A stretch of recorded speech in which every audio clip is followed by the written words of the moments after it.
É. E a gente sabe. Nath, acho que é só perna tá estourando. Nossa, tá mesmo. Então, eu tenho certeza disso. É. Tá dando uma leve estourada também.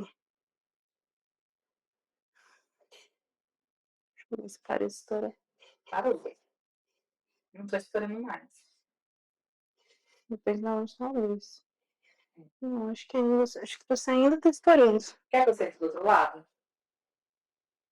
Tentei pra ver se para de estourar. Se bem que eu acho que lá vai estourar mais, porque aí tá indo a luz da. É, tá menos.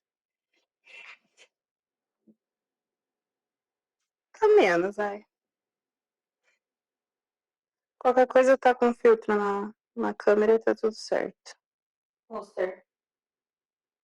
No tribunal de minúsculas causas. Qual que é o seu problema, cachorro? Eu faço apenas 3 refeições e não 5. Só como pode riscar. Não, eu faço 3 refeições e não 5 foi o melhor. Ninguém nossa, cacheze. Nem um bifinho, cada tá pegando só é um bifinho. É a vida desse velho, nunca fácil.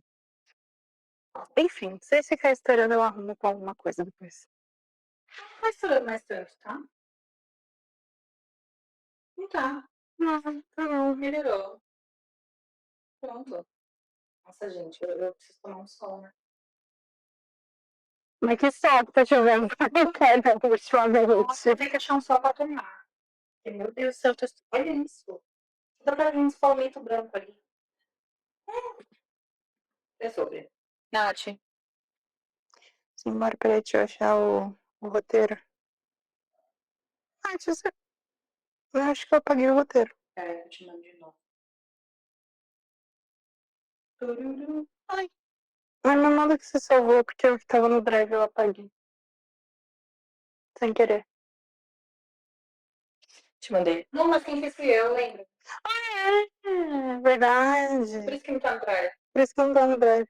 Fez todo sentido. É que eu não coloquei no drive, eu mandei, eu fiz, tipo, mandei pra ela, falei, tá bom. Ela tá, eu encaminhei pra você. Aham. Esse não tá no drive. Agora fez todo sentido. Vai lá, senhora. É com tudo, Tatu. Oi, eu sou a Nath. Oi, eu sou a Nath.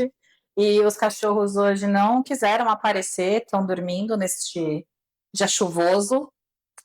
E esse é o Para Praxis, um podcast feito por duas estudantes de psicologia para contar um pouco das nossas vivências, experiências, traumas e principalmente os surtos da faculdade. Tá para começar o surto de novo, né? O meu já começou. É verdade. O meu iniciou ontem, inclusive. O dia 9 tá aí, a gente conta os próximos surtos, porque o negócio provavelmente não vai ser muito legal esse semestre. Estamos convidados hoje também, de novo. A gente fez esse programa inteiro, né? Com convidados. E a gente vai pedir para você se apresentar.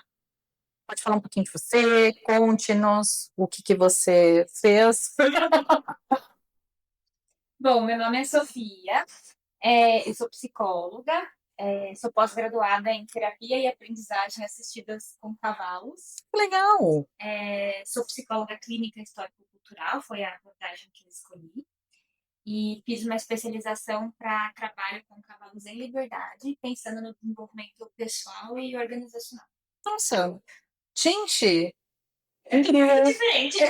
então, isso que é muito legal, porque é tudo muito diferente. Porque geralmente quando a gente conversa com algum psicólogo, né, todo mundo, porque eu sou clínico, ou eu sou psicanalista, ou eu É sempre muito a mesma coisa. Exato. Porque a gente não quer saber que tem história cultural. E conta pra gente um pouquinho o que é o histórico cultural. Então, na verdade, assim, a psicologia histórico-cultural, ela é uma psicologia soviética, né?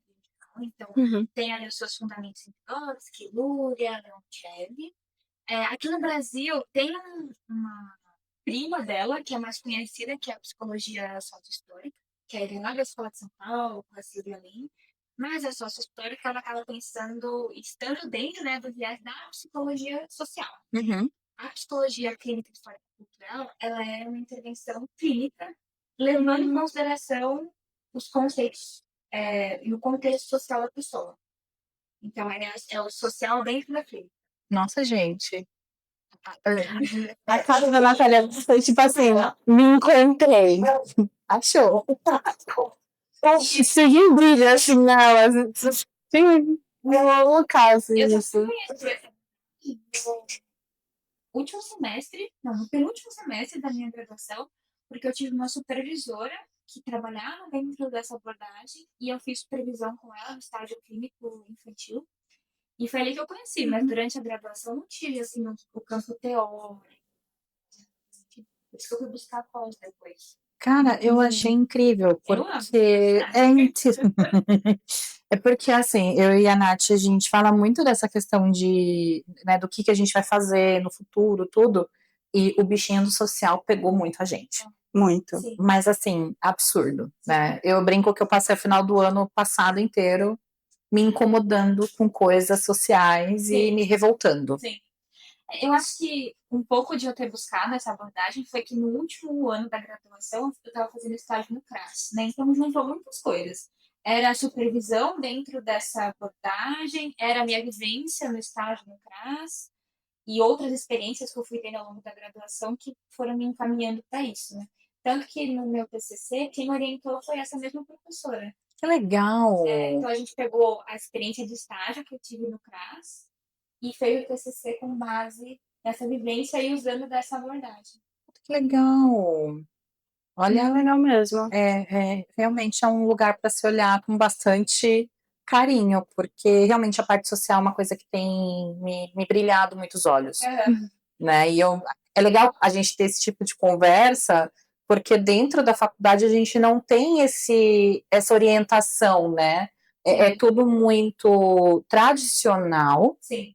Você tem a questão do todo mundo vai para psicanálise, porque a psicanálise é o TCC, né? Eu sou muito fã de TCC. É o tipo de terapia que eu faço já há algum tempo. Para mim, super encaixa, super funciona, né? Apesar de ler muito sobre psicanálise, não sou fã de psicanálise. Sim, desculpa, Tô sozinha aqui. Eu tô sozinha. É a primeira convidada que vem É o lugar. que não fala de psicanálise, é a primeira. Cara, todo mundo. O Wellington, ele é psicanalista, né? Ele é junguiano. Jungiano. Nós temos professores. Tem um professor nosso que ele é Foucaultiano. Nossa, bem aí. Bem Difícil, né? Outros professores que passaram pela nossa vida, todos eles são psicanalistas, né? E eu tô aqui sozinha. Eu cheguei. Obrigada. Quando eu falo que eu não gosto de psicanálise, eu só vejo o povo me fuzilando, assim, sabe? Então, agora você... Não funciona. Isso é uma coisa que eu tava esperando a brecha aqui pra perguntar. Como é esse trabalho? Então, na verdade, assim, o campo do serviço da com equinos, ele é muito amplo, né? Aqui no Brasil, comercialmente, né, e até a metodologia mais empregada é a ecoterapia, né? Eu trabalho numa ecoterapia, e aí dentro desse contexto, né, dentro dessa metodologia que é a eco, a gente faz um atendimento clínico, mas num contexto dos trabalhos. Então, a gente trabalha muito com a ideia de clínica ampliada, né? E aí, dentro dessa abordagem que eu escolhi, a gente tem muito forte a questão da mediação, né? Que é através desses processos de mediação que a gente vai constituindo o nosso desenvolvimento. Seja ele num viés de aprendizagem, num viés mais de subjetividade, enfim, de recursos emocionais ali, estratégias de enfrentamento. Tudo isso é construído, é constituído ao longo da vida da pessoa através dos seus mediadores, né? Então, nós temos a família, a escola, todas as pessoas que convivem conosco são mediadores, né? E nós, enquanto psicólogos, dentro desse atendimento, trabalhamos com esse conceito de mediar a relação daquele sujeito com o mundo, né? No meu caso, a gente usa o cavalo como um recurso, né? A gente evita de usar essa palavra recurso para não objetificar o animal, né? Porque não é essa a ideia, mas no sentido de ser ali um facilitador da intervenção junto conosco. Ele é um meio, né, que vocês usam. Legal. Ela é direcionada para algum tipo de transtorno ou qualquer pessoa? Então, aí depende qual método você vai estar trabalhando, né? A ecoterapia, ela tem lá pela lei de 2019, que foi sancionada, ser um método, né, mais dedicado ao atendimento de pessoas com deficiência. Certo. Então, por exemplo, hoje, todos os praticantes, né, que a gente chama, os meus, eles estão dentro do espectro autista. Legal. Mas nós temos colegas de físio que vão atender paralisia cerebral e outros transtornos motores físicos, né? Então, a ecoterapia ela é muito dedicada ao atendimento de pessoas com deficiência. Outros métodos, né, como o atendimento com cavalos em liberdade, aí a gente está falando de metodologias internacionais, são para pessoas sem deficiência, né? Entendi. Então, depende muito do método que você vai estar trabalhando. É possível atender pessoas sem deficiência dentro da ecoterapia?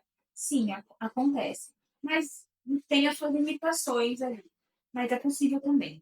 Bacana. Porque eu conheço realmente a ecoterapia quando a gente fala sobre atender pessoas com autismo, né, algum tipo de deficiência física e tudo mais. Por isso da pergunta, porque ela é realmente muito conhecida por isso. Mas a ecoterapia, ela é um jeitinho de se trabalhar com cavalos. Não é o único jeito de se fazer. Nossa, gente. Muito interessante. É legal quando a gente sai da bolha, né, tradicional da psicologia, porque a gente vai descobrindo outros lugares que a faculdade até mesmo não traz pra gente. Não, essa minha experiência com os cavalos, ela vem de uma história pessoal minha. Então, quando eu cheguei na faculdade, eu já tinha essa vivência com eles. E por isso eu resolvi seguir por aí. Mas não é algo que a faculdade me apresentou. Entendi, que bacana. Mas falando um pouquinho, né, a gente nem falou o tema, A gente se empolgou aqui. a gente só foi, e é isso, mas basicamente a gente trouxe você, né, pra gente bater um papo sobre a formação e eu acabei de me formar. E agora? E agora? E agora? E agora? E agora, José? Faremos, né? Então, até só explicando um pouquinho, né? A Sofia chegou pra gente através do Thiago, que ele trouxe pra mim e falou assim: Nath, tem uma amiga minha que ela falou assim, cara, fala pra elas, eu me convido pra ir lá pra gente bater um papo, falar sobre o recém-formado, porque ninguém fala Fala sobre isso. do recém-formado. Sim. E a gente parou e pensou, falou, realmente, ninguém fala do recém-formado. Sim. Pelo menos até este momento que estamos. É um limbo. É um pouquinho. É um mundo que me preocupa, mas eu não faço ideia do que seja. Às a gente fica tão empolgado com a história do, nossa, porque eu vou me formar, Sim. eu vou atender, Sim. eu vou ser uma psicóloga. E tem muitas questões operacionais de ser psicólogo que a gente não pensa durante a graduação e que é muito importante. Para viabilizar a prática, entendeu? E se a gente consegue ter esse contato, ter essa informação o quanto antes, sim, ajuda muito no momento em que a gente pegar o diplominha na mão, sim, e lá da entrada no CRP e falar, bom, agora eu sei para onde eu vou, sim, né? Mas, pegando o gancho, conta pra gente um pouquinho como que foi o teu processo de formação dentro da faculdade. Dentro da faculdade? Isso, assim, seu processo. Como que você iniciou? Se quiser falar o porquê que você foi para psicologia. Perguntas primeiro, já. Você sabe que a gente tem uma piada muito boa dentro da nossa faculdade, da nossa turma, né? Nós tínhamos um professor de filosofia. Sabe aquela pessoa bem pragmática? Sim. Mas assim, muito. Se você olhava para ele, ele já não enxergava mais o mundo como preto, branco e cinza. Sim. Era só preto e branco o mundo dele. Entendi. Aí eles estavam perguntando para todo mundo dentro da sala de aula, né? O que cada um estava fazendo ali, o porquê. Aí tem a galera que fala, é porque eu faço terapia, eu vim porque... Aí tem a galera do, que eu quero ajudar o próximo, tiririroró. A hora que ele ia perguntando, aí cada vez que alguém falava assim, porque eu quero ajudar o próximo, o olho dele me aparece na nuca. Mas ele virava o olho. Que dia que Ele olhava o cérebro dele. E quando ele terminou de perguntar para todo mundo, ele falou assim: gente, vocês estão aqui falando que vocês querem ajudar alguém, vocês estão no lugar errado, porque psicólogo não ajuda ninguém. É isso. Aí sala em silêncio, aquele silêncio super constrangedor, né? Passaram-se alguns dias, algumas pessoas desistiram da faculdade e tá tudo bem. Mas foi nesse lugar que a gente teve o primeiro impacto, né, Nath? Foi o primeiro impacto. Foi o primeiro choque. Exato. Que foi bem nesse lugarzinho do você tá fazendo o que aqui então, meu querido? Você não vai ajudar ninguém. E a gente vem aprendendo agora, ao longo dos tempos, né, que realmente você não vai ajudar ninguém. tem muitas camadas desse ajudar, né? Sim. É que uma coisa até que o Wellington fala no episódio que a gente teve com ele, né, que o pessoal tem muita mania de pegar palavras da psicologia e levar para o dia a dia, né, para o senso comum. Sim. E trazer do senso comum para a psicologia. Eu acho que o ajudar é uma delas. Sim. E toda a ideia que vem por trás do ajudar, né? Inclusive a ideia do, você é psicólogo? Então. Tá bom. Não, mas vem aquela desgraça que a pessoa conta da vida dela e fica esperando você dar uma solução para ela, né? Sim, eu cheguei na festa de família, você tá me analisando? Nossa, demais. O date. É o date, O date. Você vai me analisar? Amigo, você sabe quanto custa uma sessão? Então. E eu não sou nem psicóloga ainda para te analisar. E a cabeça aqui, né? O perguntar, você está me analisando, já é uma análise que a gente faz.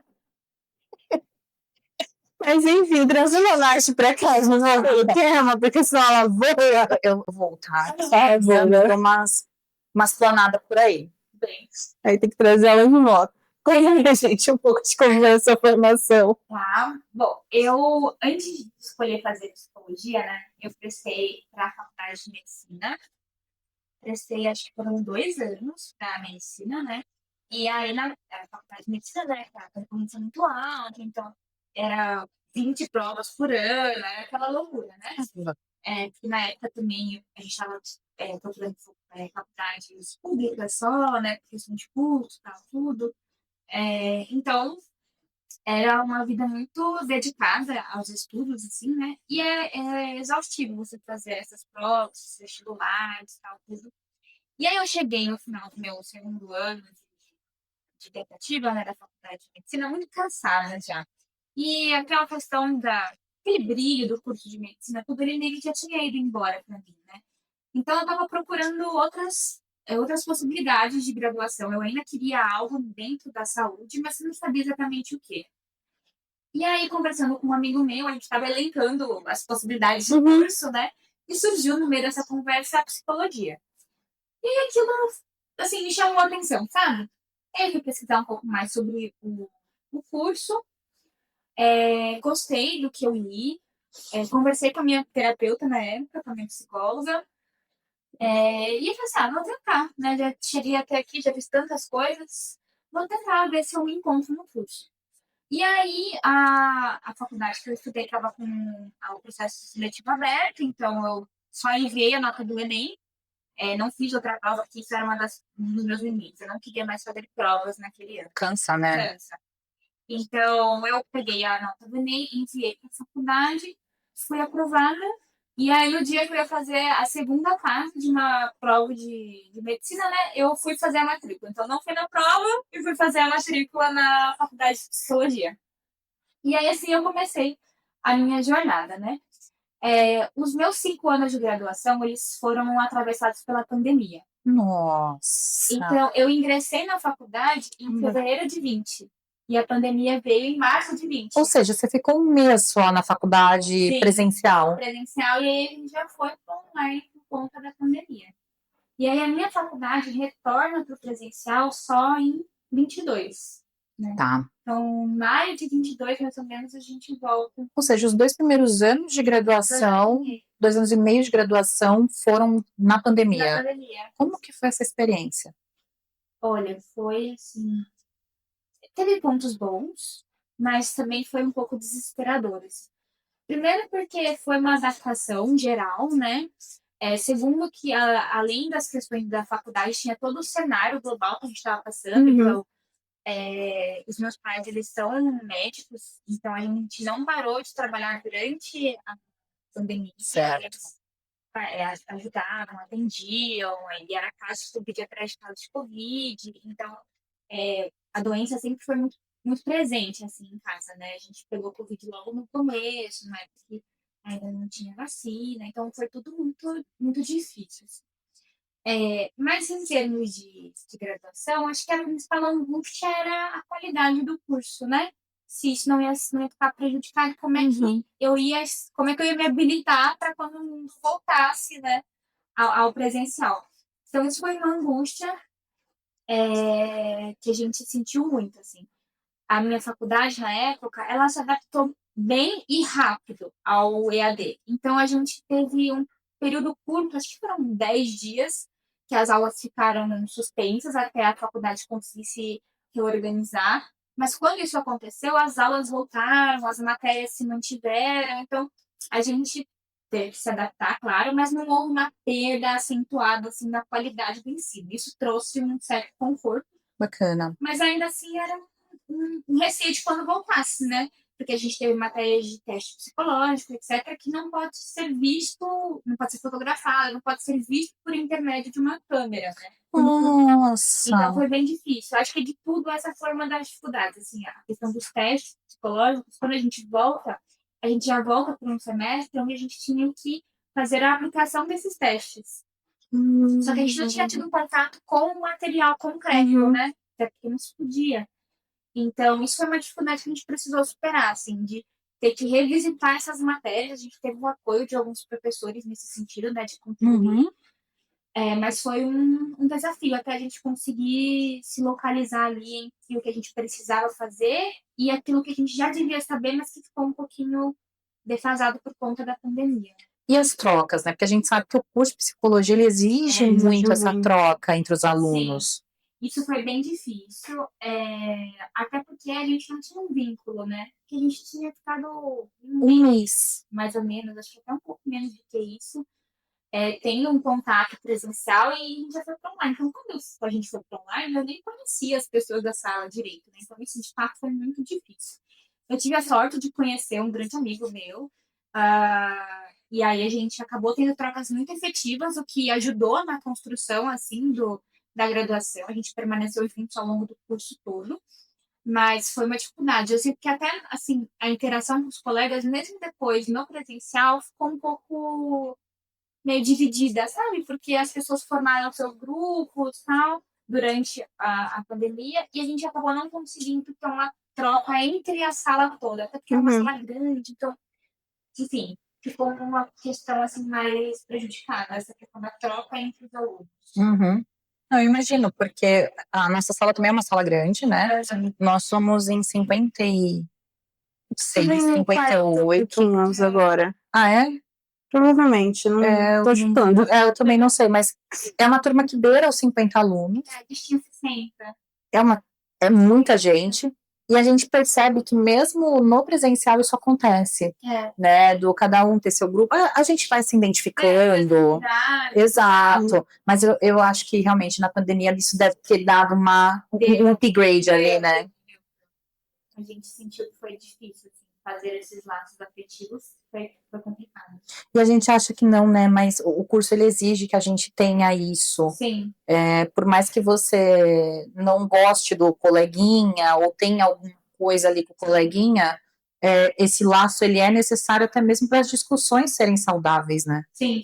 E eu acho assim, até pensando um pouco no tema, né, que a gente trouxe hoje, você ter uma rede de apoio na sua sala, né, de pessoas que estejam ali sintonizadas, vocês estejam afinadas, é muito importante, né?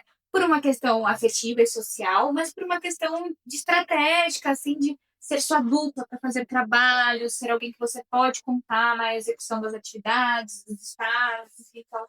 Então, ter essas relações é importante para além das amizades, né, num campo mais prático de ser o seu apoio para concluir a graduação, entendeu? A gente tem um trio, né? Que sou eu, ela e a Roberta. Sim.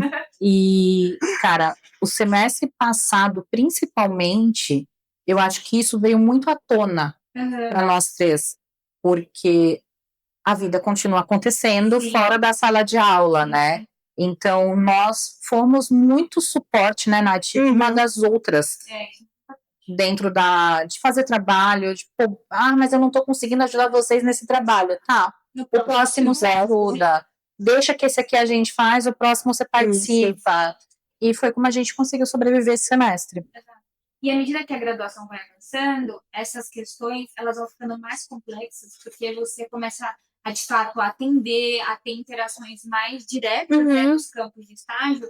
Então, você precisa estar com pessoas que você conhece, confia e sabe que vai ter uma postura ética nos espaços, né? Porque senão fica muito complicado e pode, né, gerar um prejuízo até na conclusão da graduação. Nossa, Muito, muito. porque a gente viu que colegas que não tinham tanto apoio, que não conseguiu fazer esse vínculo, acabaram desistindo no meio do curso. Então, acho que é essencial a gente fazer isso.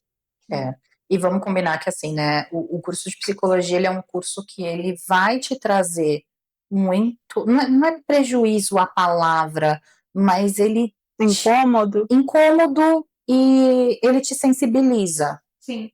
Ele te deixa numa posição mais fragilizada, né? Porque você começa a ter contato com bolhas que, cara, você não tinha antes, né? A não ser que você trabalha mais com projeto social, você já vem deste lugar, mas o que a gente vê é que a grande maioria não é assim. Não. Então, você precisa ter, sim, um ombro pra dar uma chorada de vez em quando, porque, gente... Chega no final pesado. Bastante. Não, eu imagino que sim. A gente está agora no 4º semestre, né? E o semestre passado foi o nosso primeiro semestre de estágio. E já foi uma pedrada. Sim. Foi fácil. À medida que você caminha para o atendimento em ambulatórios, né, e outros campos que você tem uma questão bem direta ali com a população, lugar, tal, tudo, isso vai ficando cada vez mais evidente, assim, sabe? É muito pesado isso, mas eu acho que é um negócio tão enriquecedor. Mas sem dúvida. Do ponto de vista, principalmente, de você se tornar mais humano. Sim, sem dúvida. Eu brinco que, na verdade, que o meu estágio no CRAS, ele foi decisivo, assim, para que eu conseguisse ser a psicóloga que eu sou hoje. Sem esse contato com as diversidades de realidades, porque é isso, né? Não existe uma realidade só. Né? São várias realidades que a gente tem ali confluindo dentro de uma sociedade. Então, à medida que a gente tem contato com essas realidades, isso vai te dando repertório, isso vai te humanizando em algumas questões, te fortalecendo em outras, e isso vai nos constituindo, né? Ser psicólogo, eu sempre pensei assim, né? A gente não é psicólogo quando a gente pega o nosso título, né? A gente vai se tornando psicólogo ao longo de todo um processo. É uma construção. Sem dúvida. Aí, quando eu falo... Eu ia falar uma frase tão bonita, ela vai cutucar. Aí, quando eu falo, tem gente que precisa começar a ter na sala desde o primeiro semestre. Então, isso é uma coisa... Eu sou a ruim. Isso foi uma coisa que um professor... Ela é psicóloga, tá? Professor na faculdade, no primeiro dia de aula, primeira aula do curso, ele chegou assim na sala e falou, fez todo um discurso pra gente, assim, e ele dizia, né, que nós, a partir daquele momento, nós já éramos psicólogos. E na época, né, pela imaturidade, você não entende a profundidade do que ele está dizendo. Mas hoje, olhando, ele tinha toda a razão, sabe? E você já é psicólogo por muitas questões, né? Uma delas é que é durante a graduação que a gente vai construir o alicerce do que a gente vai ser depois, entendeu? Então, a graduação ela é fundamental em termos de conceito, de teoria, de técnica, em termos de networking, de relações que você estabelece com os seus professores e com outros colegas de profissão. Tudo isso é essencial, porque depois, gente, quando você fala, não tem mais ninguém, tá bom? Eu não sei, seu CNP. E um sonho. E um sonho. Uma garrafinha e um sonho. Então, assim, isso também. Então é só o sonho mesmo. É só um sonho. É só o sonho. Exato. Então, é uma questão. As escolhas que a gente faz na graduação, elas são decisivas na nossa vida. São extremamente decisivas. Então, a gente precisa pensar estrategicamente na nossa carreira desde o começo. Não dá para pensar na carreira depois que você se forma. A sua carreira começa quando você entra na faculdade. Mas isso é uma coisa que a gente não leva em Cara, isso foi. Eu tô até sem palavras. Não, mas faz total sentido, porque realmente a tua formação ela começa a partir do momento em que você decide ter a carreira, Exato. né? E como a gente sempre fala, é uma profissão que você vai trabalhar com outro ser humano Sim. e com a saúde mental desse ser humano. Uhum. Ou seja, você pode tanto ajudar essa pessoa, né, Sim. no lugar de orientar e tudo mais, como você pode prejudicar essa pessoa. Exato.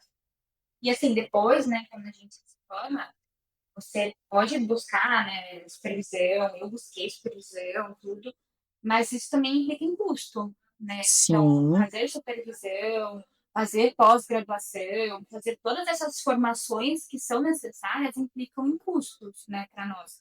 E quando a gente se forma, né, a gente não tem uma grande abundância, né, de pacientes, de clientes, enfim, como interferir, a gente não tem, né? Então, o primeiro período, assim, formatura, né, pós-graduação, ele é bem desafiador nesse sentido.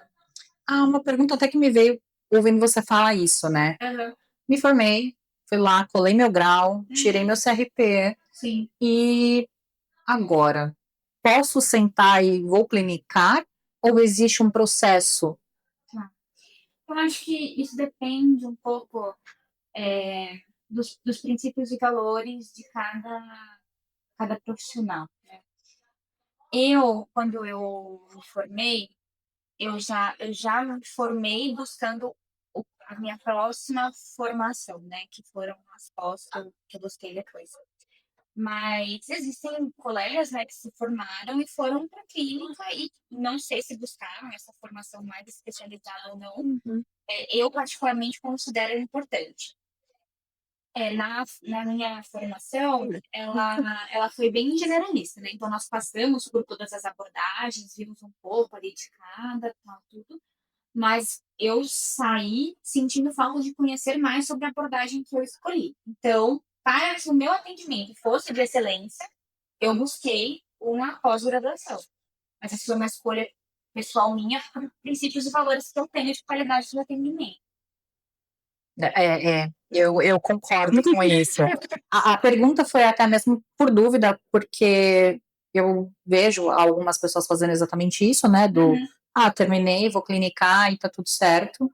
Mas eu acho que a gente, quando sai da faculdade, óbvio, né? A gente sai inexperiente, porque a gente só vai poder exercer a profissão depois de formado. E as faculdades são generalistas, né? Acho que todo curso segue Esse essa mesma lugar, base. Assim, mas eu acho que quando você tem esse lugar da preocupação com o próximo, sim, você vai se respaldar antes de você aplicar qualquer coisa, exato. né? É um limiar difícil, porque sempre, depois, né, que a gente se forma, sempre tem aquela insegurança, né, de, poxa, eu estou qualificado para isso. Isso é uma questão que hoje, mesmo depois de 2 pós, de uma especialização, eu ainda sinto essa insegurança, mas essa insegurança, ela tem os seus limites. Ela é legal, porque te move a buscar outras formações, ela também não pode ser paralisante e te impedir de avançar em alguns campos. Então, é um equilíbrio que a gente precisa buscar, que é delicado. Eu vejo muito também como uma responsabilidade Total. em relação ao próximo, né? Sim. Porque eu brinco que a gente na faculdade, quando a gente está nesse processo, a gente vê muita coisa, Sim. a gente tem que absorver muita coisa, né? E a gente começa a se colocar num lugar meio que de super-herói. Não, mas eu manjo, nossa, eu tô sabendo analisar, agora eu sei ler o coleguinha, eu sei ler o próximo, né? Gente, o que a gente vê ali dentro da sala por mais que exista uma troca de experiência, de estágios e tudo Sim. mais, não é vivência. Uhum. Uma coisa é você discutir um suposto caso Sim. com o seu colega e você sentar na frente de uma pessoa, a pessoa virar para você e falar, então, passei por tal coisa. Sim. A faculdade, por ser uma instituição, ela dá alguns contornos para a gente, né? Ela dá um apoio ali para nós. A gente tem para onde voltar, né? Tipo, ai, deu tudo errado. Eu tenho para onde voltar e perguntar e tal, tudo. Quando a gente se forma, a gente não tem esse contorno tão bem definido. Você pode buscar os seus colegas, pode buscar uma supervisão, etc. Mas não tem uma faculdade ali. Não. Não tem. Não. Se você errar, você errou. Exato. Sim. Então não tem a desculpa de eu estar estudando. Não. Eu sou apenas estudante, eu tenho a liberdade de errar, né? Não. E por isso que, assim, eu acho muito importante uma coisa que a gente, né, na época, eu e o André, durante a representação de sala, a gente conversava muito com os alunos sobre isso, dos alunos aproveitarem os espaços acadêmicos que a faculdade oferece. Então, buscar estágios não obrigatórios, se envolver na semana de psicologia, procurar uma iniciação científica ou uma extensão universitária, enfim, se envolver academicamente para que você ganhe o máximo de repertório possível. Porque isso vai ser o que você vai ter quando você sair, entendeu? Gente, extensão é um negócio que traz uma bagagem. Sim, é muito importante. Cara, é um negócio muito louco a bagagem que ela traz. Sim. Olha, eu participei de alguns projetos no ano passado, né? E me pegou muito forte, Sim. sabe? E eu até falo isso muito pra Nath, que foi numa extensão que eu olhei e falei assim, cara, eu tô no lugar certo. Sim. Eu tô onde eu realmente gostaria de estar. Foi muito interessante isso. E isso é super importante da gente ter esse sentimento.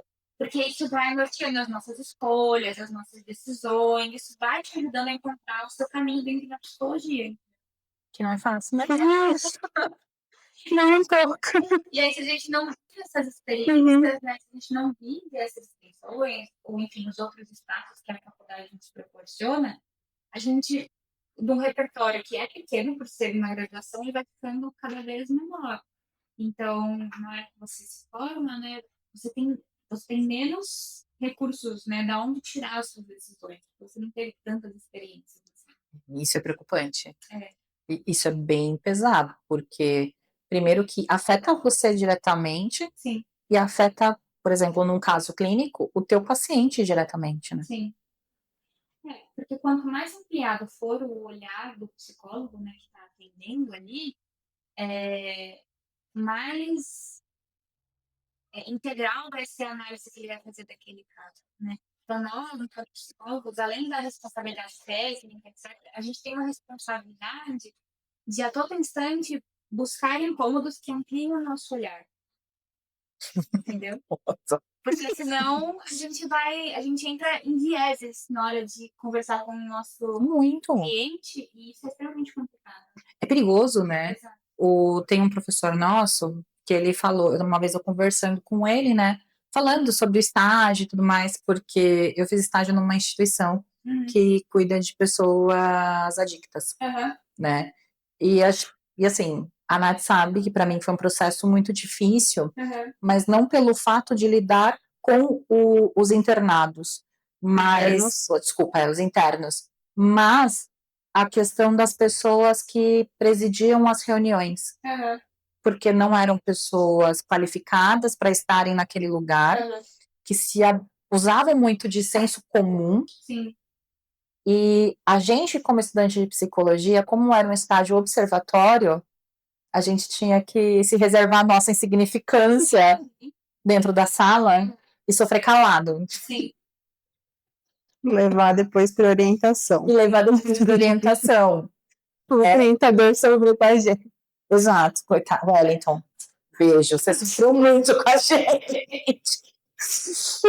E isso, para mim, foi um negócio muito louco, porque eu levava muito esses meus incômodos, né? E ele comentando comigo que quando ele terminou o curso de psicologia, ele foi fazer um curso de teologia Sim. para poder entender melhor as religiões e assim conseguir respeitar os pacientes dele nesse ponto, nesse lugar religioso. Não que ele aplicasse a religião na prática, Sim. mas para ele conseguir acolher aquela pessoa da melhor forma possível. Sim. Quando eu terminei a graduação, eu ainda não consegui fazer, mas é um desejo, né? Fazer uma formação em filosofia. Porque eu acho que é importante a gente aprender a olhar para pessoas, situações, com diversas óticas. Gente, eu sou louca para fazer antropologia. Antes de eu fazer psicologia, eu pensei. Nossa, eu tenho um antropólogo que é o Michel Cuforado, que eu muito mil vezes. Mas porque ele ficou muito em evidência no livro dele, o Coisa de Rico, né? Mas eu já acompanho ele já tem algum tempo. E, cara, ver o olhar dele em relação às pessoas e tudo mais, gente, aquilo é de uma riqueza. Por isso que eu fico, nossa, eu quero fazer antropologia. Mas eu acho importante, é óbvio que assim, não precisa ser uma outra graduação se a pessoa não quiser, mas buscar outros repertórios, coisas até que você discorda, né? Tá tudo bem você discordar de algumas coisas, mas você tem que saber discordar com fundamentação. Então, eu não concordo com isso, tudo bem, mas eu vou entender o que eu não estou concordando para poder argumentar corretamente, né? Então, buscar esses incômodos e essa ampliação é super importante. Nossa, isso realmente. E a gente tende, né, Oi? Foi um ótimo conselho. Foi um conselho excelente, porque a gente tende a se afastar do incômodo. Exato. Não ir de encontro a ele, né? Tem essa também. Bom, falando um pouquinho do curso, né? Durante o curso, a gente sabe que a Nath até já falou que todas as faculdades geralmente são generalistas, né? Em relação a tudo aquilo que o curso oferece, mas no teu curso especificamente, você teve alguma orientação, alguma coisa ali dentro que levasse vocês a essa orientação do, gente, no final do arco-íris, não tem o pote de ouro, tá? Sem te dizer. Não tem que sofrer com muita burocracia. Eu acho assim, na minha experiência, a gente não teve uma matéria, né, na graduação que falasse sobre isso, não teve um espaço assim, oficial que falasse sobre isso, mas a minha faculdade, na semana de psicologia, né, que a gente apoiava uma organização, eles traziam às vezes alguns egressos para conversar com a gente. Legal. Então, eles, dentro da semana de psicologia, eles proporcionaram esses espaços em alguns momentos, isso foi muito bom. O duro, né, é que a gente, quando a gente está lá dentro, a gente não sabe o que perguntar, entendeu? Então, a gente... A gente não tem repertório, né? Eu lembro, eu participei dessas palestras, né, os colegas que estavam apresentando eram amigos, né, pessoais, então... E eu lembro de escutar eles falando, eu achava tudo super interessante, mas eu não sabia quais perguntas formular, entendeu? Então, às vezes a gente até tem esses espaços, né? Mas a gente não sabe exatamente como aproveitá-los, né? Então, no meu caso, a gente teve aí a semana de psicologia, que ofertou alguns momentos nesse sentido. O apoio de alguns professores também a gente teve individualmente, em conversas individuais. Eles trouxeram algumas informações para nós. Mas nada, assim, muito sistematizado. Eu acho que o que falta, às vezes, é a sistematização do conhecimento. Porque se é uma coisa aqui, uma coisa ali, as coisas ficam um pouco soltas. E aí, se a gente sistematizasse essas informações, de alguma maneira, talvez apoiasse um pouco mais, né? É que é difícil você juntar tudo sem um roteiro, né? Exato. É muito complicado. Tem muita informação, né? Sim. Porque são informações de contabilidade, são informações de direito. A semana passada eu fazendo os contratos de atendimento para prestação de serviço, né? Burocracia. Então, é o contador, é o advogado, pensar, e aí, nesse sentido, o CLP tem algumas normas que orientam a gente para seguir, né? Sim. É importante, eu sei, né? Gente, código de ética é um negócio. Exato. Você não precisa ter decorado. Não, mas você precisa saber que ele precisa ser respeitado. Exato. E tem uma outra coisa que chama-se bom senso. Excelente. Então, assim, a questão de de marketing, né? Como fazer um marketing ético, porque é também um dilema que nós, depois da formação, a gente entende. Como divulgar os serviços de uma maneira ética e sempre infringir ali tanto o código de ética quanto as normativas, porque existem normativas específicas para o uso de rede social. Porque, bom, existe, gente. Então, Inclusive, a gente, nesse processo de criar o podcast, a gente descobriu que para estudante também existe. Então, a gente, quando começou, a gente nem sabia, a gente estava fazendo, não de qualquer jeito, né, mas não que estava dentro daquilo que o CRP pedia. A gente sempre foi muito cuidadosa. Sim. Né? Bom senso, né? A gente utilizou muito bom senso. Bom senso, então, a gente utilizou. Utiliza sempre não, mas a gente utilizou. A gente utilizou, a gente contou e deixou ele em off. Exato, mas desde o começo a gente teve essa preocupação, né? E teve um dos nossos professores que viu o podcast, falou pra gente, olha, vocês sabiam que tem uma cartilha que vocês precisam ler, porque estudante de psicologia, tudo. Cara, quando a gente começou a ler, né, Nath? A gente quase caiu de costas. Sim. Porque, inclusive, nós poderíamos não ter nem o nosso diploma. Se vocês tivessem, sim. E detalhe, o CRP ele não cuida dos estudantes porque a gente não é ainda um psicólogo. Ou seja, gente, se você é estudante de psicologia e fizer alguma... Você pode não conseguir o seu diploma. E ser processado ainda civilmente. Civilmente. Você pode ser preso. Exatamente. Exato, envolve polícia civil no rolê. Sim. Ou seja... É muito sério. Muito sério. Muito sério. E são coisas que a gente precisa pensar depois que a gente se forma, entendeu? E assim, precisa pensar, né? E, mais uma vez, a gente precisa lembrar que bons profissionais precisam ter um lugar ético muito bem definido. E essa ética, ela realmente começa desde o momento em que você está na sala de aula. Sem dúvida. Porque é a imagem profissional que você vai construir. Exato. Isso é um ponto que eu tenho pensado muito. Assim, é uma questão super importante. A questão do profissionalismo, né? Você ser uma pessoa, um bom profissional, você ser um profissional, não é só você ter qualidade técnica. Então, ter graduação, ter pós-graduações, isso é um dos pilares, né? Mas existem outros pilares que são extremamente importantes.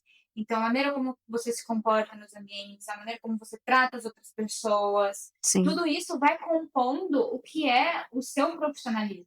É o que o corporativo chama de soft skills. Exato. Né? Que é aquilo que você nasce com ela e desenvolve ao longo da tua trajetória. Então, é realmente a forma como você vai tratar o coleguinha, como você entra e sai de um ambiente. As decisões que você faz, até as escolhas de palavras, de posicionamento que a gente faz, é muito importante.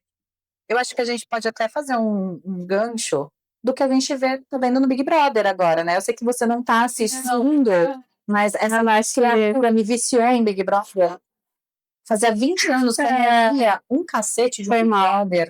O meu lado publicitário gosta do Big Brother. Não tem como fugir. E é muito engraçado porque formaram-se 2 grupos na casa, né? Um dos grupos, a visão de jogo deles dentro da casa, né? Eles se colocam no lugar de nós somos bons, nós somos maravilhosos, nós somos nossa. E os outros são os errados. Quando a gente vê de fora da casa as posturas, o grupo que é julgado errado são os que têm as melhores posturas. Sim.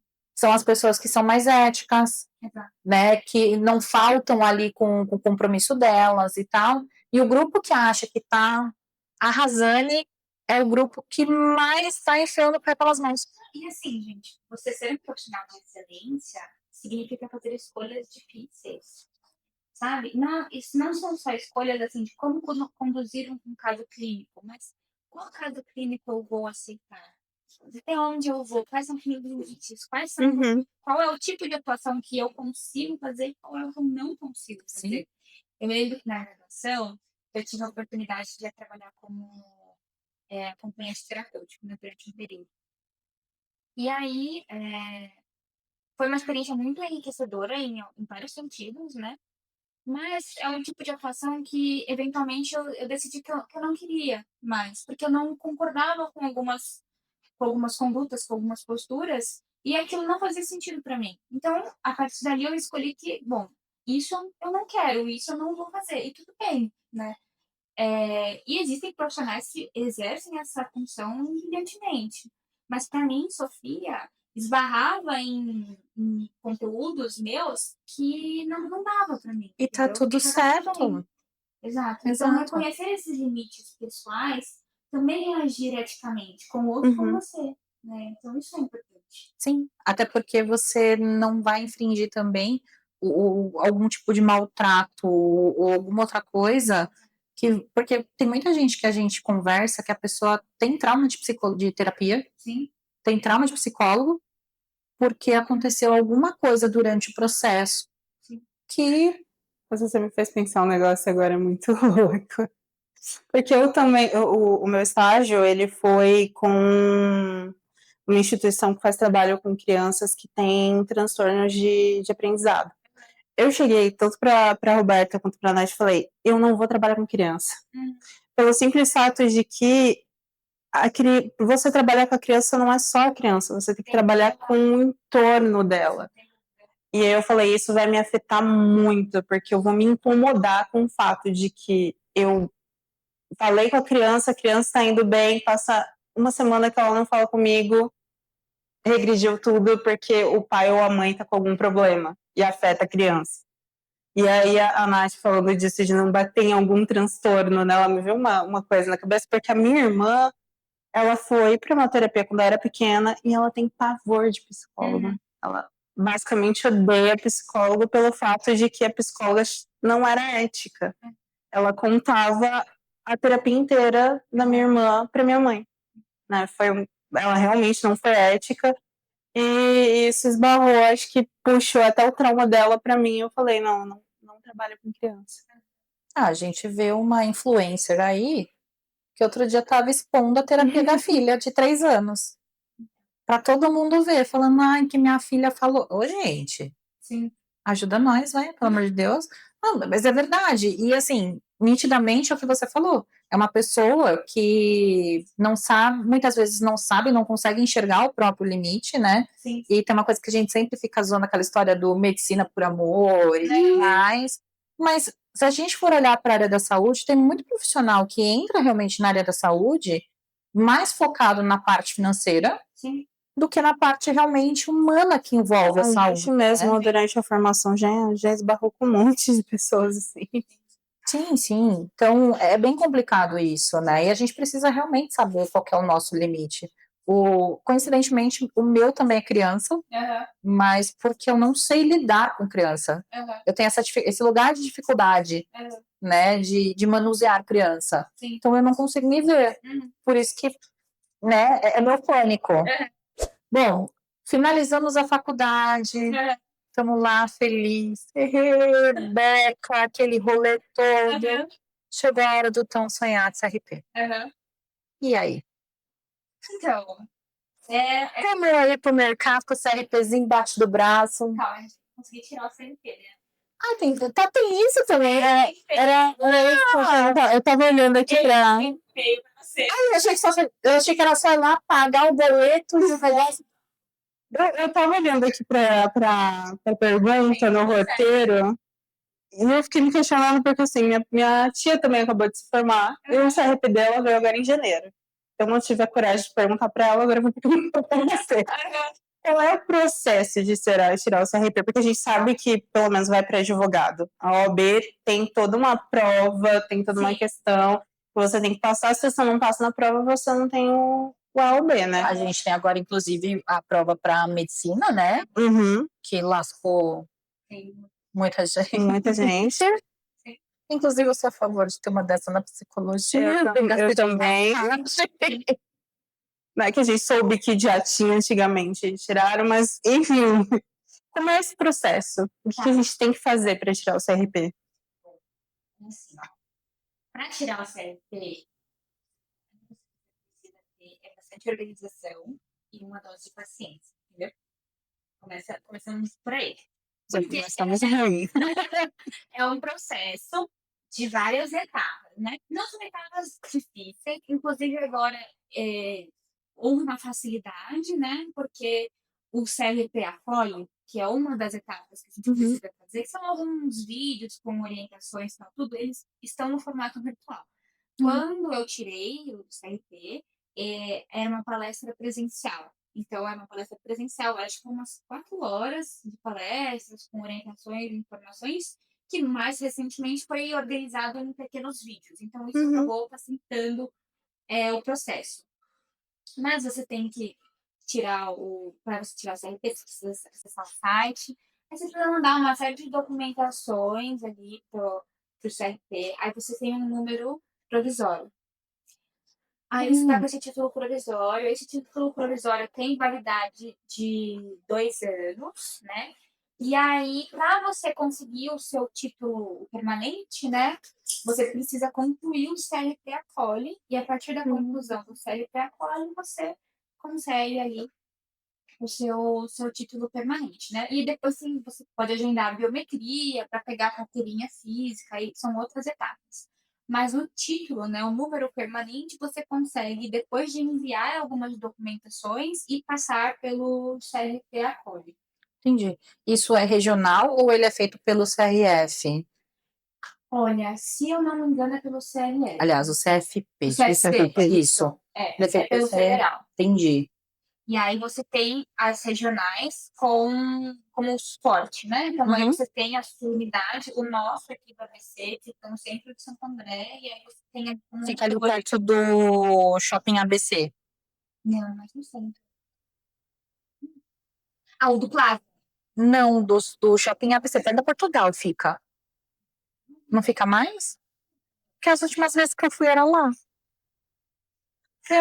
Juro por Deus, porque eu fiquei uma época desempregada na minha vida, então mas também foi 2024, né? Já passou um ano dessa loucura, né? E ficava ali perto do shopping, ali perto da Portugal, uma rua debaixo da Portugal. Ai, mudou, bom saber, porque, nossa, se eu precisasse ir lá, eu ia passar vergonha. Não, tá lá no centro. Ai, que bom. Sim. Que maravilha, porque, gente, facilita muito. Então, você tem essas etapas para conseguir tirar o seu número, né? O título provisório não muda o número do título permanente. Se você faz dentro do prazo de 2 anos, aí você não tem uma alteração de número. Se você perde o prazo, aí você tem outras complicações. E aí você precisa pagar, taxa, tal, tudo. O custo para você, por exemplo, da entrada no CRP, tirar e tudo mais, é diferente do custo que você paga anualmente? Na sua primeira anuidade, não sei se mudou, né? Mas na primeira anuidade, quando eu fiz, a gente tinha um desconto por ser a primeira anuidade. Mas logo depois já fica o valor completo. Tem que dar um incentivo, né? Para o pobre que está começando. Sim. Gente, que é caro.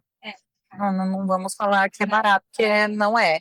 E lembrando que varia de estado para estado, né? Sim. Então, São Paulo é um valor, Santa Catarina é outro, e assim por diante, ainda tem essa. Eu não sabia que tinha todo esse rolê. Tem esse passo a passo. Eu lembro que a primeira dúvida quando eu fui tirar o meu era: será que eu preciso tirar uma CLP pessoa física ou pessoa jurídica? Tem as 2 opções. Ah, é? Agora você me trouxe lá. Jura? Sim. Eu achava que o CLP era todo de pessoa física. Não, Jurado também. Minha senhor. Sim. E como que funciona? Qual que é a diferença deles? Como que funciona? Olha, pelo que eu pude compreender também, né? O CLP pessoa jurídica é para quando você tem uma clínica onde vão atuar outros psicólogos. Ah, tá. Então, você precisa ter uma licença do CRP para ter uma clínica onde outros psicólogos vão atuar. Exato. Certo. E aí, se o seu CRP pessoa física é só o seu. Entendi. Então, quando você tem um espaço onde atendem outros psicólogos que não só você, aí você precisa... Tipo, você é um psicólogo administrador de uma clínica de psicologia, então você precisa ter, além do físico. Você tem que ter... Cacilda. Vai pagar um... E eu descobri, eu tava no meio da minha viagem, foi uma aventura. Eu me formei, né? E quando na época, além do TCC, né? Eu já estava olhando para outras etapas. Então, o TCC estava lá rolando, mas eu estava fazendo prova de concurso, estava fazendo prova de residência, estava fazendo várias coisas, né? E aí, eu passei numa dessas provas de residência, depois eu optei por não ir, mas na época eu passei. E aí, para eu dar entrada no processo da segunda casa, eu precisava ter o CLT ativo, eu precisava ter todas essas coisas organizadas.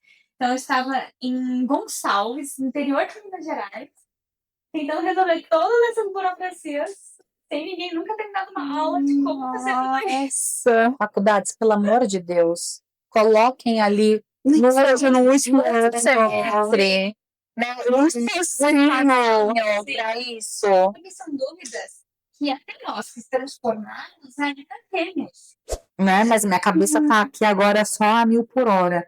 Mas voltando, realmente é bom saber disso, Sim. porque, real, a gente só pensa no CRP depois. Eu acho que hoje, no lugar de estudante, a gente só pensa no CRP a hora que fala do código de ética. Eu acho que toda vez que algum professor chega pra gente e fala, olha, vamos pautar as nossas práticas no código de ética, aí a gente lembra do CRP. Então, e eu acho isso interessante, né? Porque durante a graduação, eu sempre fui a pessoa que buscou muitas coisas, né? E aí, numa dessas buscas, né, eu tive contato com o pessoal do CRP, fiz eventos, né, trabalhei como monitora dos eventos junto com eles e tal. Então, eu fui participando de algumas coisas. Existia, não sei se ainda está ativo, mas existia um coletivo de estudantes que eu participei durante um período, que era articulado com o CRP. Então, para pensar, né, nesses eventos para estudantes e tal, eu sempre senti, assim, o conselho próximo, assim, aberto a um diálogo, mas também sentia falta dos alunos engajarem nesse tipo de movimento. E isso é Sim. importante, entendeu? Mas eu acho que a gente volta naquele lugar da falta de conhecimento, Sim. né? Do a gente não saber o que e assim, não é nem só questão de falta de conhecimento do processo, mas é tanta informação, é tanta coisa que a gente vai recebendo que a gente fica, tá, Para onde eu vou? pra onde eu vou agora? Então, eu acho que essa questão, essa participação, ela é super importante e é possível de ser feita ainda como estudante. É só se inteirar ali, participar dos eventos, é muito legal. É uma experiência ótima. Cara, meu Deus. A atuação política da psicóloga ele começa na graduação. Gente, meu cérebro tá aqui fervendo, você não tá entendendo. A mente do TDAH é um negócio muito louca. E quando começa a ter ideia, mais louca. Cara, mas muito interessante, muito boa essa informação. Sim. Porque realmente vem, aí a gente consegue amarrar com aquilo que você falou. Que o ser psicólogo começa dentro da sala de aula. Faz muito mais sentido agora essa frase. Nossa, total. Muito mais sentido. Amarrou ali agora, assim, ó. Perfeito. Gente. Natália, me aguenta, Natália. Me aguenta. Você sabe que eu tenho um monte de ideia, eu só tenho certeza que é a surto, né? Mas, gente, achamos surto. Antes de começar. Surto veio. Cara, é bom saber disso, porque realmente, como que a gente tem uma visão míope, né, da formação? E eu, à medida que eu vou caminhando depois da formação, eu vejo quanto que eu podia ter feito a mais durante. É impressionante. Gente, Sim.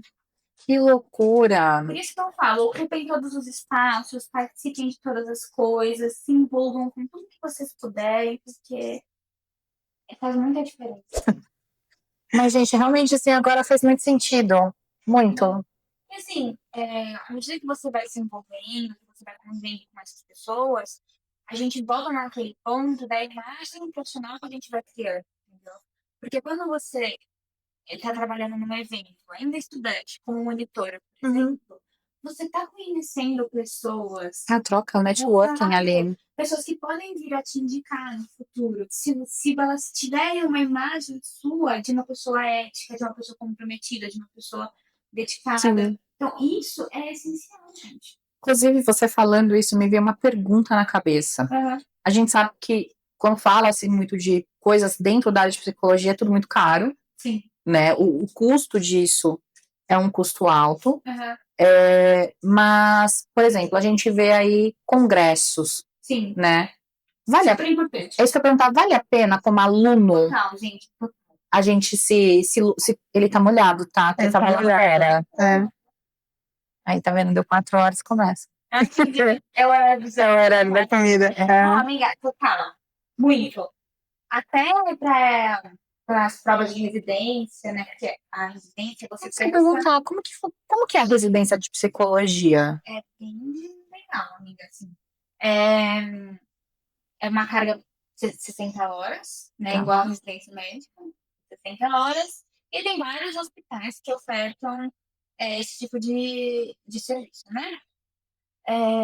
E aí, quando você vai prestar essas provas, você tem a prova teórica, né? Geralmente uma prova de optativa, né? Que a gente fala. Mas você tem toda uma parte de envio de experiências acadêmicas, isso conta ponto, tá? Tá. Então, iniciação científica conta ponto, apresentação em congresso conta ponto, estágios que você faz contam pontos, tudo isso conta pontos, estágios não obrigatórios, contam pontos, né? Então, você ter essas vivências, além de te enriquecer enquanto profissional, também, pensando aí numa diferença de provas, né, numa classificação, você sai um pouco mais na frente, entendeu? Entendi. Então, vale muito a pena. Na minha época, eu participei, apresentei no Congresso do SUS, apresentei num congresso em João Pessoa, fui fazendo os meus trabalhos e fui apresentando. Que bacana. Sim, Nossa, gente, é um campo tão amplo e a gente se apega só ao clínico, Sim. né? exato, total. E assim, tudo isso, quanto mais você fizer, mais diferenciais você vai ter depois que você se formar. E essas residências a gente pode fazer enquanto está se formando. Você pode prestar a prova no seu último ano de graduação, que foi o que eu fiz. Então, eu ia concluir a graduação em dezembro. As provas começavam ali em outubro, mais ou menos. Então, o meu segundo semestre, o meu TCC estava praticamente pronto. Eu não queria me preocupar com o meu TCC no segundo semestre.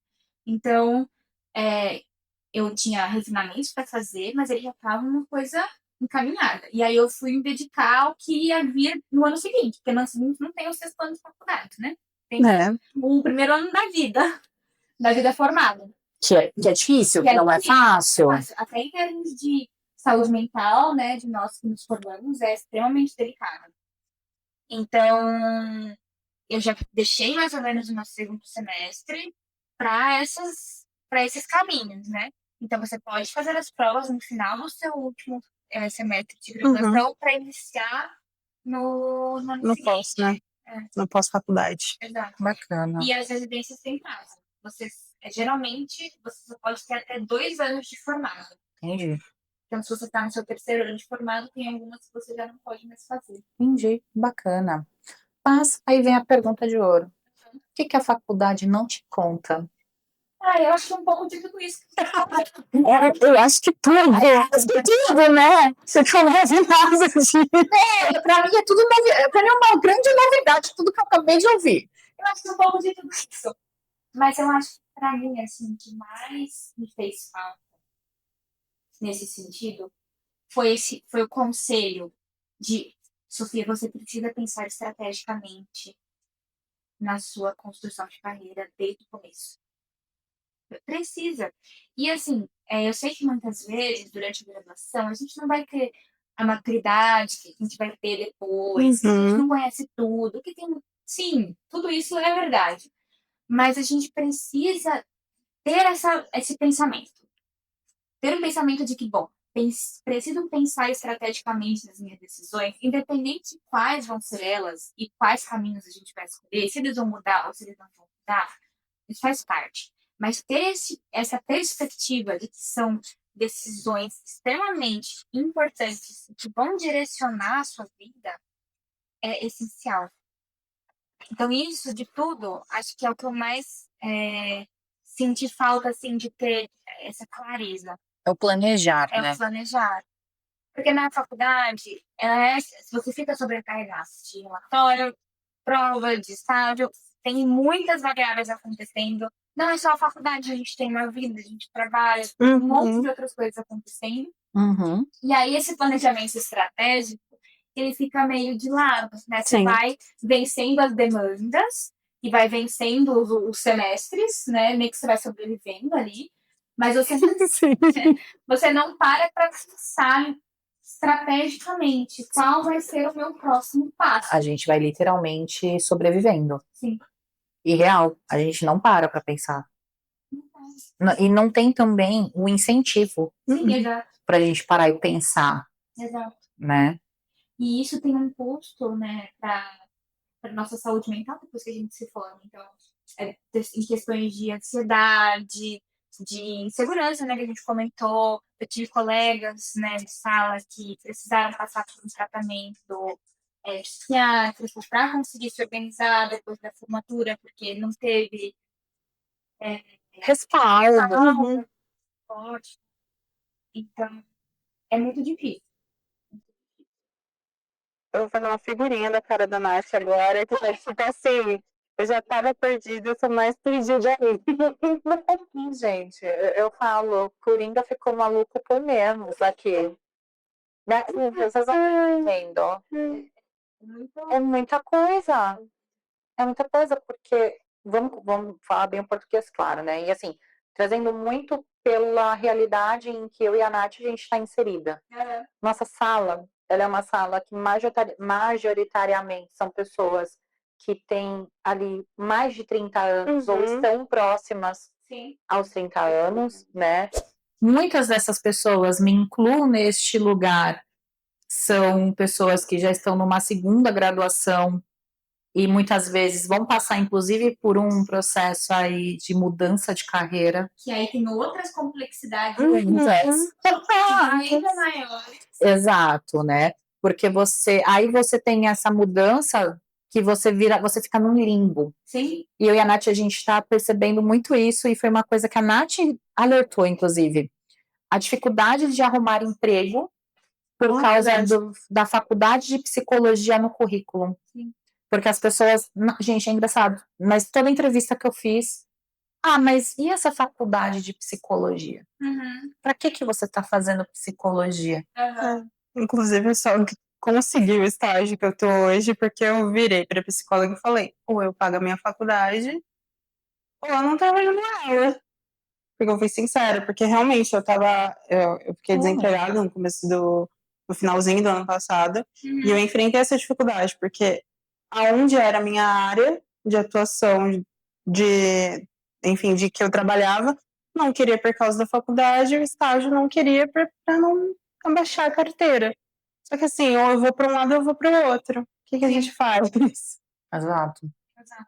Eu ia falar uma coisa, mas eu não vou falar, eu falo no off depois. Enfim. Obrigada, me ajuda a editar. Eu vou ajudar a editar. Eu tenho um combinado com a Nath. Eu não falo palavrão na gravação, pra não ter que ela ficar editando. Pra não botar o bip. Porque eu falo muito palavrão. Então, Então eu seguro justamente pra não... Porque senão eu devolvo a edição pra ela ficar se bipando. Porque o negócio é feio. Então a gente dá aquela tratada, né, no rolê. Mas realmente, assim, são muitas nuances que a gente não é orientado. E se nós tivéssemos pelo menos este lugarzinho de orientação, acho que ajudaria. poxa. É que eu acho que assim, a faculdade ela fica engessada, e eu falo isso de todas as instituições por causa do MEC. É isso que eu tava Então, pensando. a base precisa ser muito a mesma, porque tem que seguir o que o MEC pede. O MEC exige um currículo, né?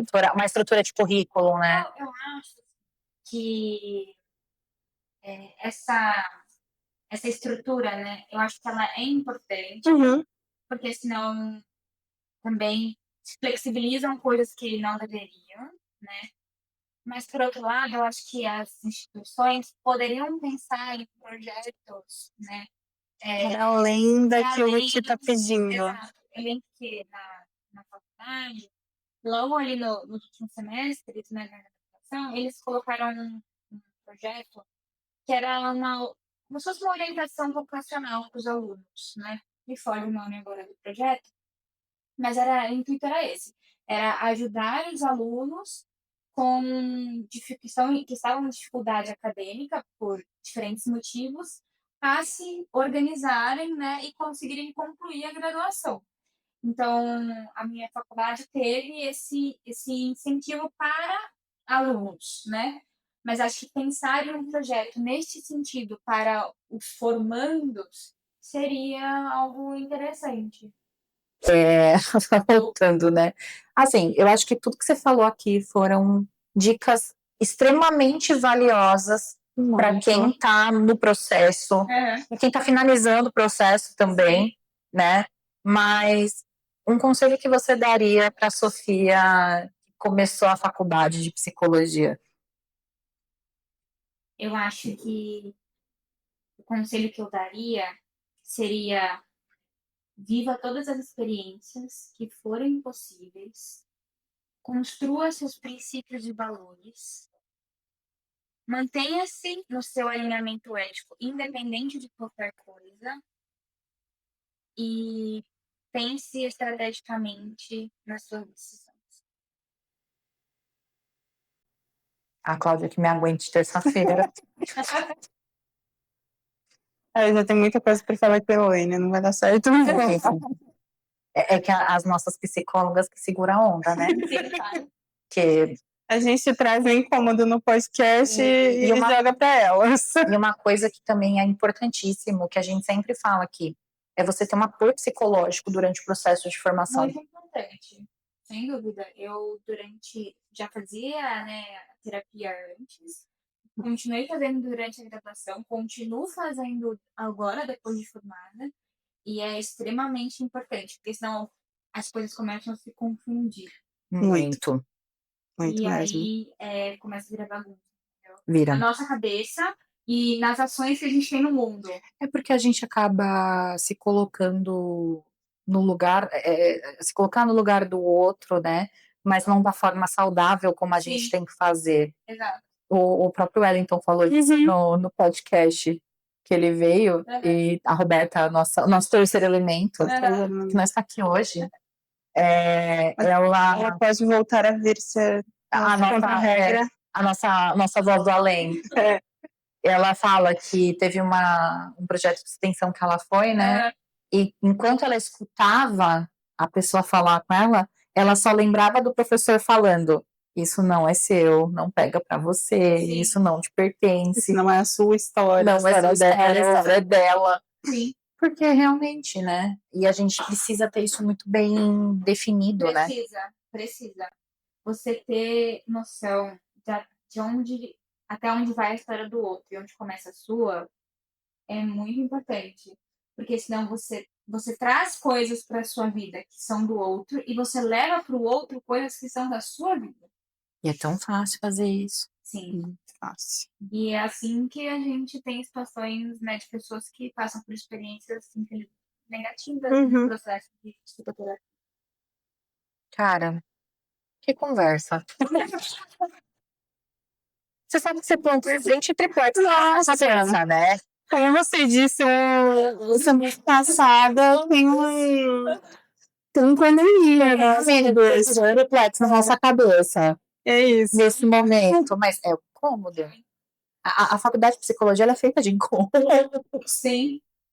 É o que eu sempre falo. Se você não tá se incomodando, vê o que você tá fazendo, porque não tá muito certo. Sim. Você não tá vivendo esse processo. Sim. Mas realmente, assim, eu não imaginava de verdade, eu não tinha noção alguma do que era o pós. Ele é bem caótico, amiga. Ele é bem caótico. Eu ainda tive a sorte, né, de sair da graduação e já conseguir um emprego. Então, eu finalizei a graduação, apesar de eu não ter ido para as residências, eu tinha onde trabalhar. Então, eu já comecei a atuar na área que eu gostaria, que era de terapia assistida com cavalos. Então, eu já finalizei a graduação e em fevereiro eu já comecei na área de atuação que eu gostaria. Então, isso foi uma grande ajuda, assim, sabe? Mas existem colegas, amigos que ainda batalham para se inserirem no mercado e construírem as suas carreiras, terem a sua cartela de clientes, enfim. Apesar de ser um mercado muito abrangente, e da pandemia para cá a gente viu que teve um Abriu boom, né? mais. Sim. Na questão tanto do lidar melhor com a saúde psicológica, com a saúde mental, né? Das pessoas falarem, as Sim. pessoas estarem mais abertas, mas ainda assim é um mercado que tem muito tabu. Sim. E quando a gente pega para olhar para o lado social da coisa, ele ainda é um mercado elitizado. Sim. Não é acessível para todos. Sim. Né? Então você tem todos esses E aí, contrastes. a gente entra num outro ponto, mas que tipo, levaria um episódio inteiro para a gente falar sobre isso, que é como garantir a acessibilidade da psicologia para as pessoas e ainda assim a sustentabilidade do psicólogo. Você está convidada a esse episódio, fique à vontade. Ela falou mais rápido do que eu, mas isso já tem até o tema, assim, que você Exato, fique à vontade. Como é que é a psicologia do capitalismo? Nossa. Entendeu? São dilemas éticos que a gente enfrenta depois que a gente se forma.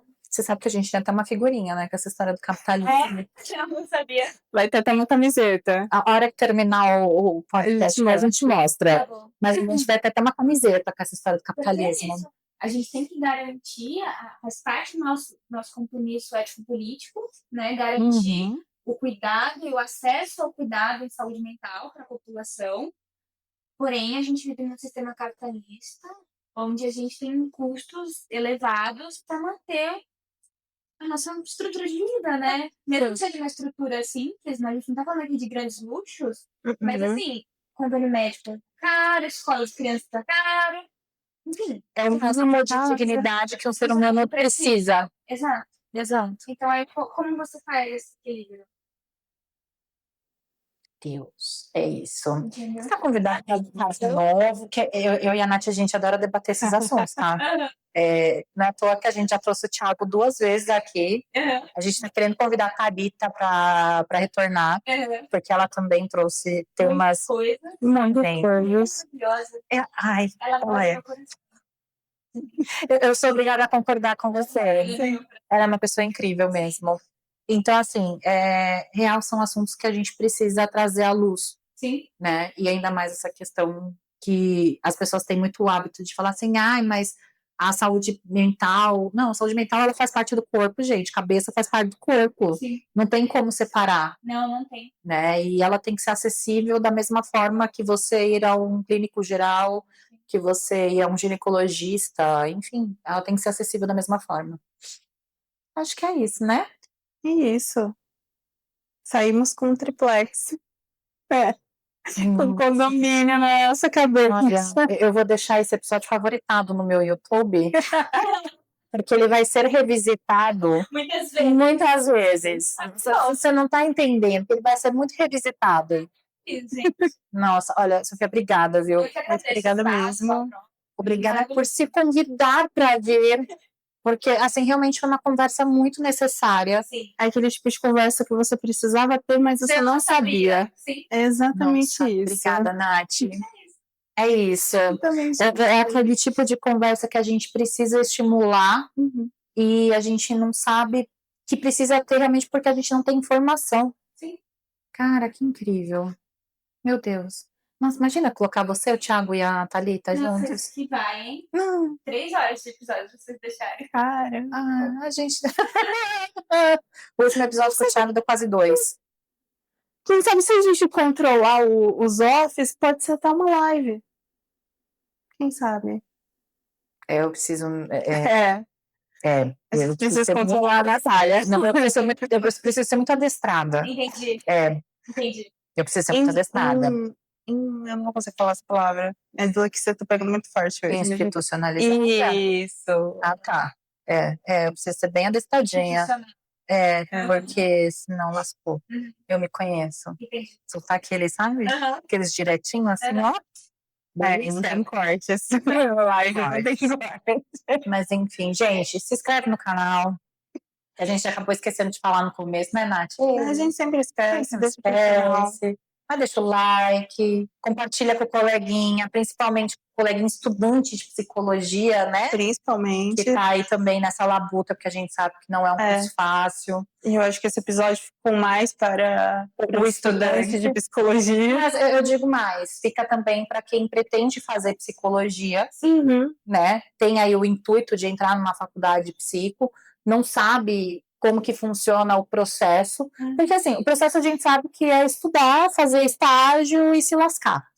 É isso. Não, eu acho que também para conhecer mais a profissão em si. Exato. Porque a gente tem aquela visão, principalmente quem está fora da psicologia, tem aquela visão que psicólogo é só a cadeira, poltrona e o sofá na frente, acabou. Exato. Né? Mas tem um mundo muito grande atrás disso. É um universo. É. Fica lá. Gente, eu achei isso o máximo. Achei incrível. Eu achei incrível porque você sai de me convidar para ir na revista da Mara, inclusive. Tem? Já tem 2 convidadas. Mas eu gosto da ideia, porque, cara, é literalmente abrir um leque totalmente fora da questão de clínica, do estéreo, daquele... Ela é só o chuva-vento, cavalos barro-areia, criança, cigana. É isso. É isso. É isso. É isso. Então, compartilha, curte, se inscreve. Amei. Segue o vídeo no Instagram. E, gente, além de fazer terapia, valorize teu psicólogo. Porque processo não é Curto. E não é barato. Não é barato. Então, quando você for criticar o preço que o psicólogo tá te cobrando, pensa 2 vezes. Nunca fez tanto sentido a frase surto. É isso, gente. Até semana que vem. Jesus. Cara, que loucura. Lá vem as ideias da Nath. Eu tive uma ideia louca. Até pensando em muito tempo quando eu tive lá. Booster marcando presença. Valorize o seu profissional da saúde, porque não está fácil. Curte, comenta e compartilha. Ah, segue a Sofia também. Vai lá ver o trabalho dela, que é incrível. Paz e até a próxima.